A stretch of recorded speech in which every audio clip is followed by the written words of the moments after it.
ak cant ñeel ñi ñu woo ñu wuy suñu ngërëm ak cant ñeel ñi ñu woo ñu amoon yéene ñëw te yegsi wuñu fi li ñu dajale fii tey mën na bañ a yàgg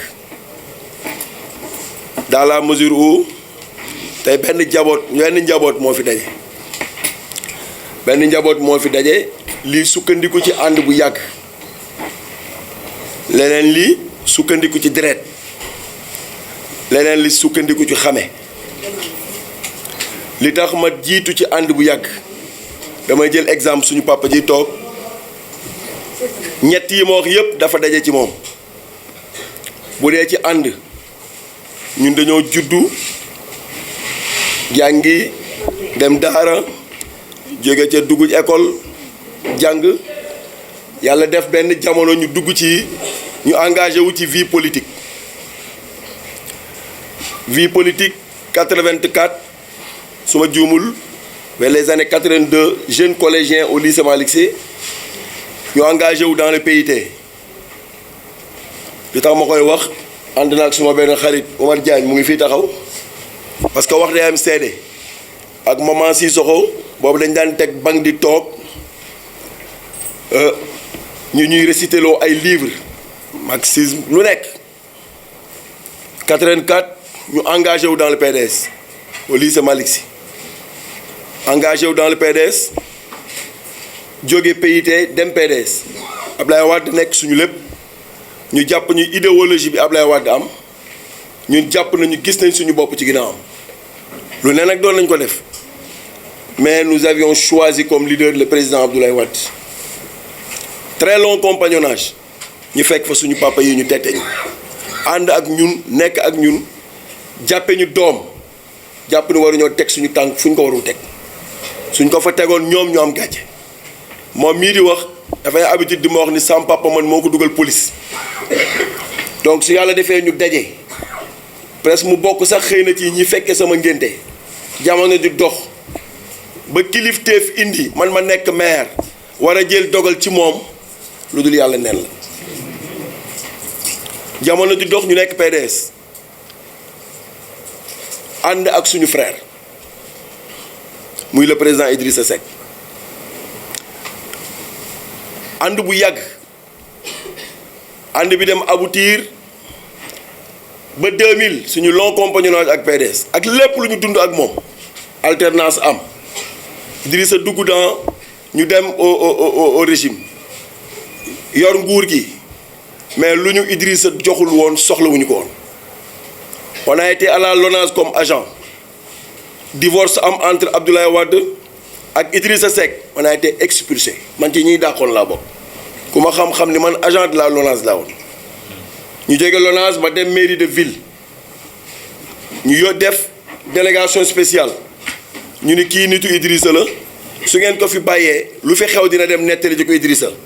avec la délégation spéciale j'ai été encore renvoyé de plus yàlla mi dara tëwul je suis entré dans l'enseignement loolu beneen aspect la mais aspect bi ëpp solo mooy suñu compagnonnage ak le frère Idrissa ak njéen ñi nekk fii ci salle bi arrestation lors des chantiers de Thiès division des investigations criminelles police lu nekk dal ci suñu kaw si je ne me trompe pas moi j'ai perdu mon premier enfant ci sama arrestation chantier de Thiès ma femme li may wax mbokk yaa ngi nii tiit ci avortement dikkal ko mais ça n'a pas changé mes convictions pour moi l'homme idéal c'était Idrissa Seck et ça n'a jamais varié un long compagnonnage avec Idrissa et une reconnaissance en 2014 2000 et quelques c'était l'avènement du M6 Idrissa m'a confié tout ce qui est conférence au niveau national avec la maman Maïmouna Dieng. J'ai animé toutes les conférences du parti Rewmi avec le M6 à travers le Sénégal. Parce qu'il avait fait de nous des leaders. Formation avec Friedrich Naumann, en approche, technique de communication. J'ai bénéficié de toutes ces formations avec le président Idrissa. 2014, 2012 ou bien 2009 en premier, l'avènement de Maïmouna Dieng à la tête de cette commune d'arrondissement. un compagnonnage encore une fois, avec des directives, accompagnez-la, aidez-la, faites de sorte qu'elle soit solide, parce que à partir d'elle, on peut conquérir toutes les femmes du département et même le niveau national. Consigne respectée à la lettre, loyauté envers Idrissa, loyauté envers Maïmouna Dieng. 2014, le décret divin change. Le conseil numéro 1 de Maïmouna Dieng remplace sa maman à la tête de cette commune. Allah subhanahu wa ta'ala avait encore décidé. Idrissa, ci dinaa ci dikk mais dama leen di wax avènement yi fi ñu jaar ba pare dellu di nekk ci dogalu borom bi subhanahu wa ta'ala. 2014, un autre décret divin, comme j'ai dit, apparaît. Alioune Sow, militant simple du parti Rewmi, responsable, président de secteur, devient le maire de la commune Thiès-Ouest. À ma qualité de maire, je n'avais qu'une seule ambition et qu'une seule vision. Le cahier de charge que Idrissa avait pris des Thiessois et me l'avait confié, il faut que je remplisse ce cahier de charge. À mon honneur, à l'honneur de mon parti et aussi à l'honneur du président Idrissa Seck. 7 ans, j'ai été à la tête de cette institution. 7 ans, je n'ai jamais été reproché par le président Idrissa. Mais conseiller toutefois que mu sentir ne lii war naa ko def mu jël téléphone am woo ma. Et ce qui m'a beaucoup plu dans nos conversations, ce qui m'a beaucoup plu, il disait, jeune frère, ça ne doit pas se faire comme ça, procède ainsi. Ce que tu as fait, je ne suis pas content, il ne faut pas le faire comme ça. Et de son discours, j'ai percevé le grand frère qui parlait. Je ne suis pas dépourvu de grand frère, j'en ai combien. Mais pour moi, dans le milieu où je suis, j'avais besoin d'un conseil de grand frère. Et je l'avais tout le temps auprès de lui. Maintenant, un autre décret divin,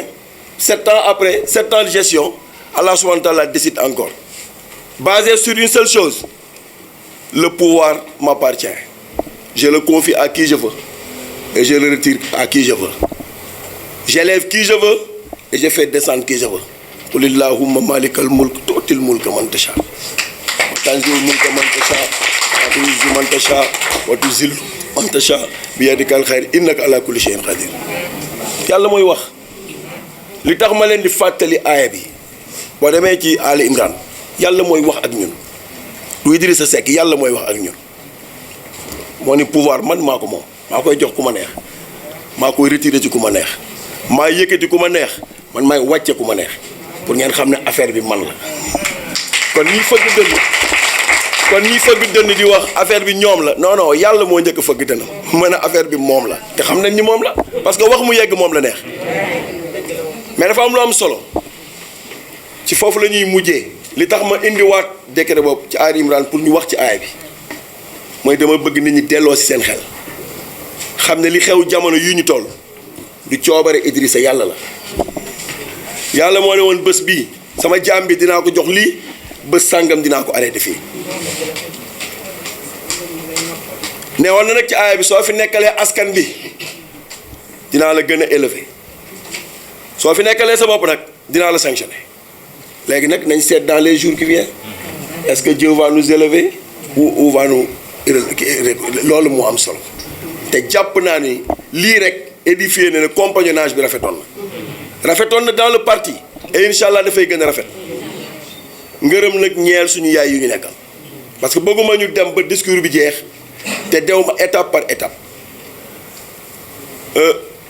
man ay yaay laa am ci biir parti bi ñoo xam ne su ma meree ñu jooy su ma kontaanee seen xol set ñu ngi nii toog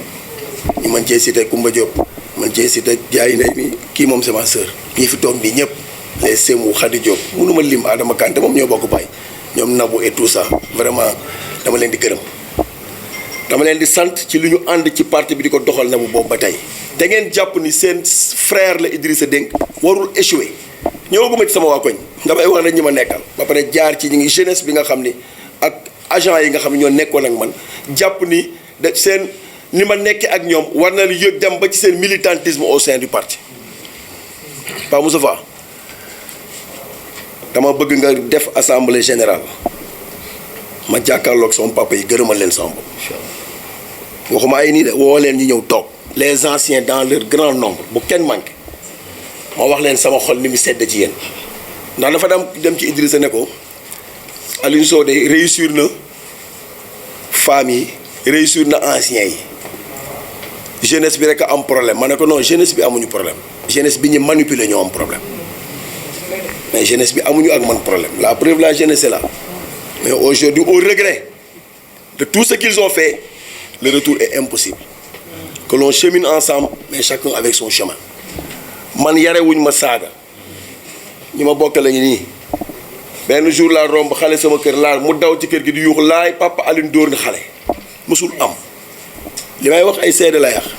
man xaw ma saaga xaw ma xaste mais sama waajur dafa am fu ma toll sama soxna am fu ma toll samay doom am fu ma toll samay frère ak samay dëkkandoo sa boole ci man boo ma saagaa benn yoon banaal amul jubóole amul dara nañu dund suñu vie politique mais man ak yow nekkal ci li nga lekk ma nekk ci li ma nekk ndax nag suba am na ñoo xam ne mënatuma ànd ak ñoom di dox samay doom naan ñii ñoo ñu saagoon sama baay démb tey mu ànd ak ñoom sama papa amul jom mënul nekk Idrissa mi nga xam ne moom laa jàpp ni moom laay liggéeyal mësuma gëdd mësul wax lu déplacé contre man kan laa koy may keneen non mënul nekk suñu jógee ci aaya bi ñu wax léegi dañuy dem ci beneen parce que li tax moo wax ko nit ñi dañoo jàpp ni nguur ci seen loxo la nekk mën nañu boole fenn ngeen jéggal ma mën nañu boole xaste yàq der saaga foog ni population yi dañ leen di déglu non nguur bu ko yàlla di joxe dafa am ñu bu la ko joxee ba nga téye ko mu namm laa yóbbu feneen dafa am ñum lay won teel ne fa nga jamaat ñii waroo fa ànd ak ñoom ñooy ñii nekk di manipuler di saaga di xaste ba ñu ñaaw ci ëllëg yeneen station ñëw nga war a xam ne rek ñii sa compagnon ak ñoom mënul nekk mais su la yàlla yóbboo ci beneen station jax war ngaa dof boo doful xam ni Moustapha Ngom mii xam ni Yaay Ndey mii Khady Diop mii Aram Diallo ñeneen ak ñeneen foo dem mën nga ànd ak ñoom sans say xarit ñi nga xam ni maag ñoom presque ñoo maase juddoondoo di ànd ba tey kii ak Adama Kanté mee toog ñoo bokk ndey ak bay kon su toogee fii war nañ xam sama lien ak Adama lan la mais li am solo rek mooy suñ jógee ci nguur pour wax nit ñi ni du ñoom ñooy décider nañ dem ci li ñuy wax Aliou Sow am na oto Aliou Sow am na lii dama bëgg ñu évoquer beneen aaya alxuraan borom subhaanahu wa taala nee na wa maa xalaqtul jinna wal insa illa li ya'buduni mu ne ginnaaw bi ma sàkkee jinne ak nit ngir ñu jaamu ma la mais xam nga lu mu wax lu mu ci gën a neex dafay dem ba ci aaya mu yow wax ci wërsëg ba pare jël turam moom bi moom di wax ni moom mooy razaq maanaam moom wërsëg moo koy dénkaane mais leeral foofu lu leer lu gàtt rek mooy cër ak wërsëg bokkuñu sax ci aaya alxuraan yi ñu nekk ñàkk bokk am cër teew la am wërsëg ñàkk cër teew la am wërsëg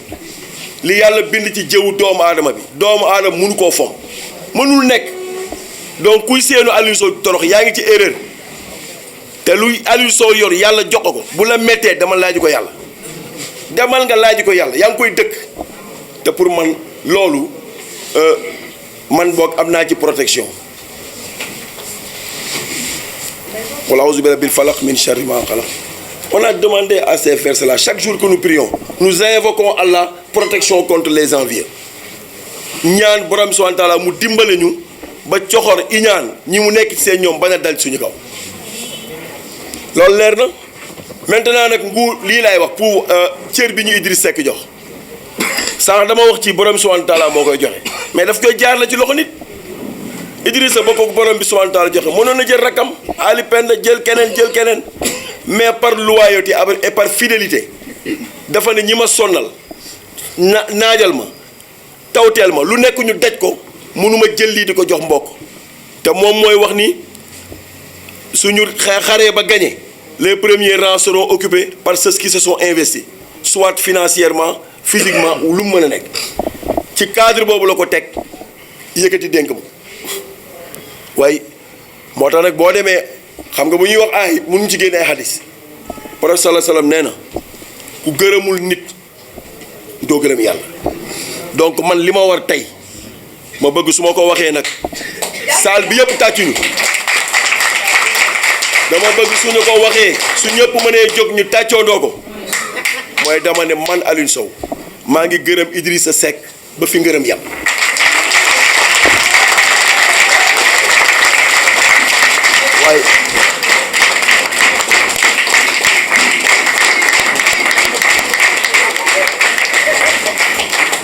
ma wax ko c'est pour très tôt dindi ci xelu nit ñi li ñu ci def man ku ma fekk tey ma dem dugg ci liste pour daaneel réew mi war nañ maa yedd sëñ bi bañ may jox ay gor a fi nekkoon mais buñ koy jël ci beneen gor lañ ko teg ci loxoom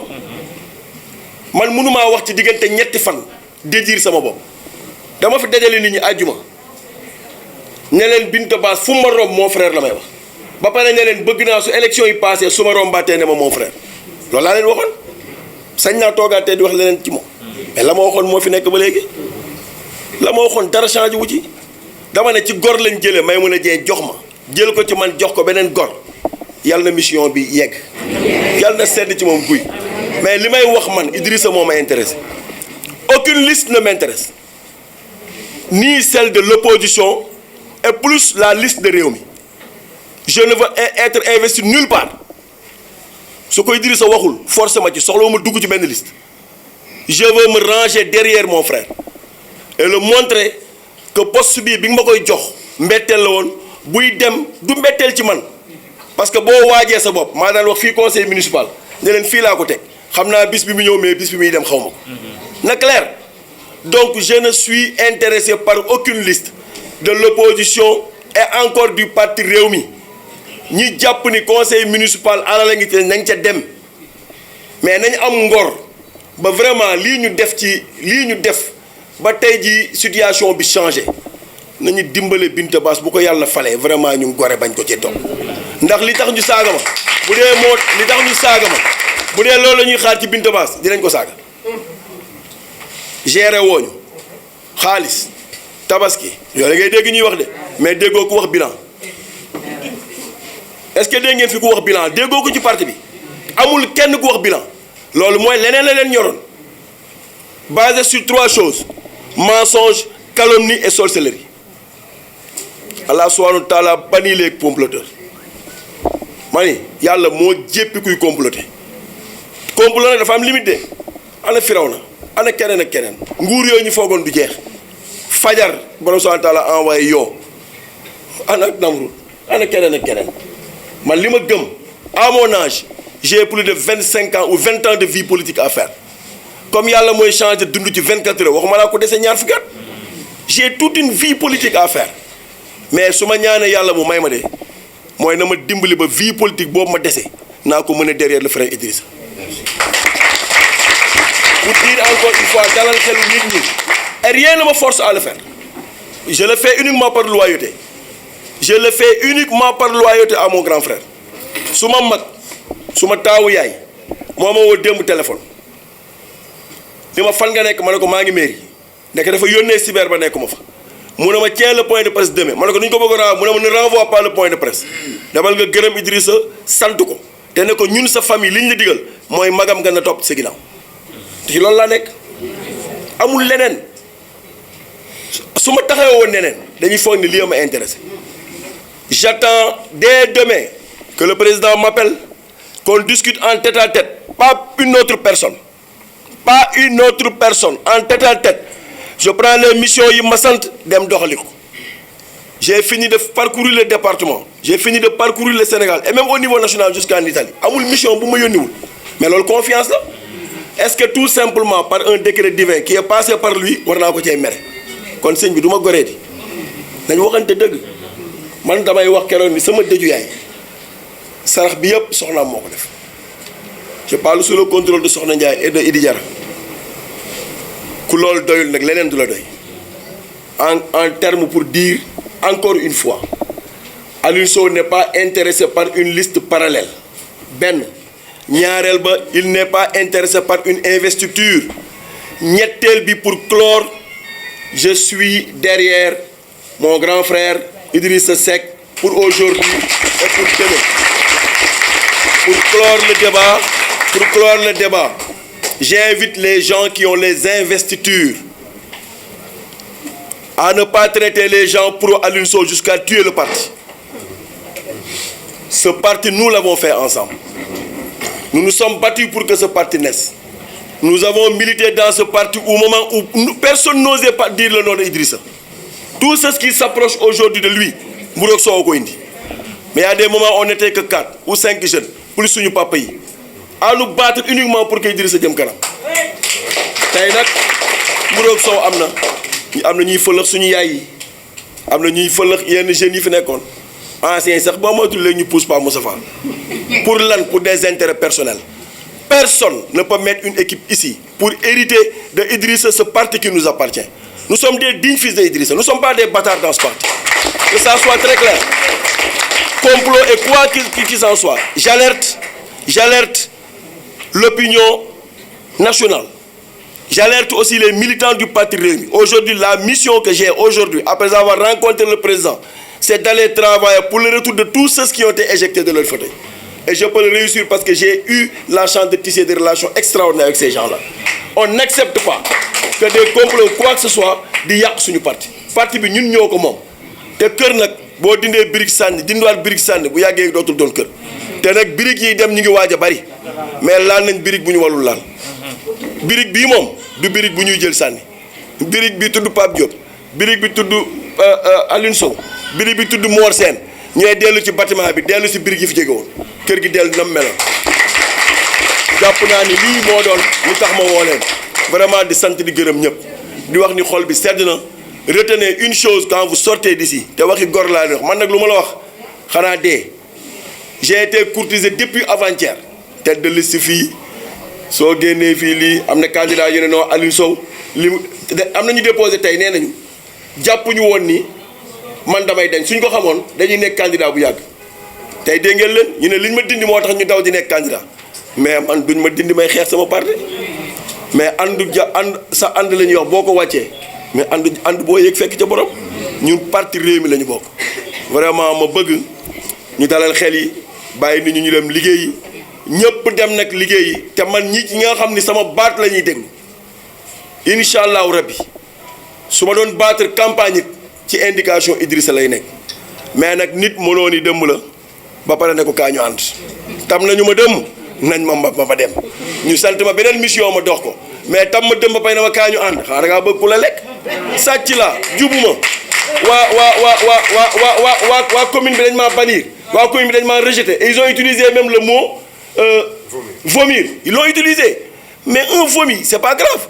nañ ma bàyyi ma dem fi ñu ma vomirul ma seet ni ma mënee liggéey ak président Idrissa ma liggéey ak moom mais man sama ngor mayu ma ñi ma saaga tey suba ma àndal ak ñu ci benn kii naan damay dem battre campagne je ne le ferai pas donc ñu sant di gërëm ñëpp